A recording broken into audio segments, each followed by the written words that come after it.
This is Tracer. She's an 8-month-old cattle dog. She did a board and train. She left a little bit over 5 months or about 6 months. I don't know, something like that. And she went home, and the owner stopped using an e-collar, which is always a mistake, especially with a cattle dog in its teenage months. When the dog's in the teenage months, man, you got to keep sending that message to the dog. Now, what I'm doing is I'm right and left casting here. When I put my arm out, it goes to right or left. And if I put my arm, the right arm to the sky, it goes to the right. It should spin out to the right. And if I do it with my left arm, same thing. It needs to spin out to the left.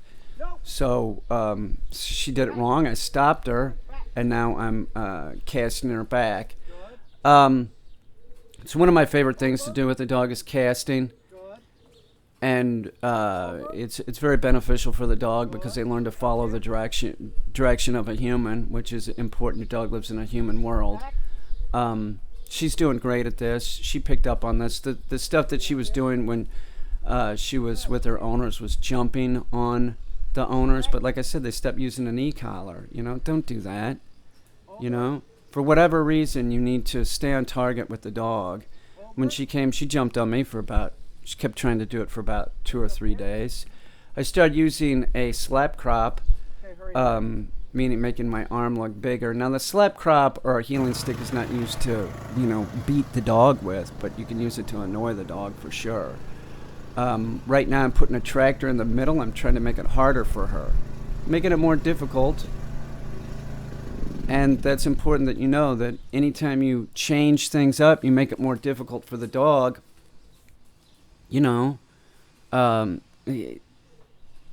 going to help the dog, but if you make it too difficult too fast, the camera drops. I'm going to pick the camera up and continue working. But if you go too fast for the dog, you're just going to confuse the dog. So you have to ride this line of what does the dog know? Don't go too fast. And like using the riding crop or the slap crop or a healing stick, man, it's not for beating the dog, okay? That's for annoying the dog and making you look bigger. See, I'm using it to point with too. You can't use corporal punishment with the dog. They're just going to shut down on you. They're not going to listen. It's just a huge mistake. They might get aggressive with other dogs or humans. That's not what it's about. So, as you see, there is an e-collar on her. It's not even in my hand. She's being compliant without the e-collar's just on. What do you want me to say? The dog's great. Cattle dogs are great, but like all dogs in the teenage months, if you don't stay on target with the dog, you're just going to have problems. Don't get the dog. Don't get the dog. Don't think it's going to go better with a older shelter dog either. That's a fool's. You're getting a dog that has problems trained into it. This dog has a clean slate pretty much, except when it went back, then it started screwing up. But all dogs need training, and training is the lifetime of the dog. So don't stop training the dog. She's really doing great here. The tractor isn't stumping her too much. We did this yesterday too, and she picked up on it right away. Notice when I give her right or left casting, how she goes in front of the tractor one way and then back of the tractor the other way.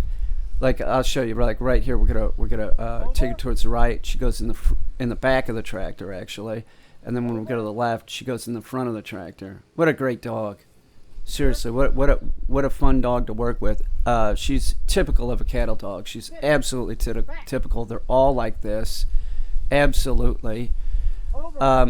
If you're not going to work any dog, don't get the dog. And okay, now she's getting confused here. What was happening was I was trying to back up, and so she got sort of confused. So I made her get compliant and get back where I told her to go originally. I'm shaking my head don't give me that crap, dog. Do what you're told. So we continue. No big deal. The dog's doing great. It's a lot of fun working with this dog. It's a lot of fun working with any dog, and any dog that can do this is a blast. We could have 4, 5, 6 tires out, or it could be something else. And you could play like a baseball game with the dog, like a baseball diamond, having the dog run the diamond. They don't have to be tires. They could be those bases for baseball, as long as you teach the dog to go to them. And that's key. And it's key that that teaching a dog to follow direction like this is very important. If the dog doesn't follow direction, big mistake.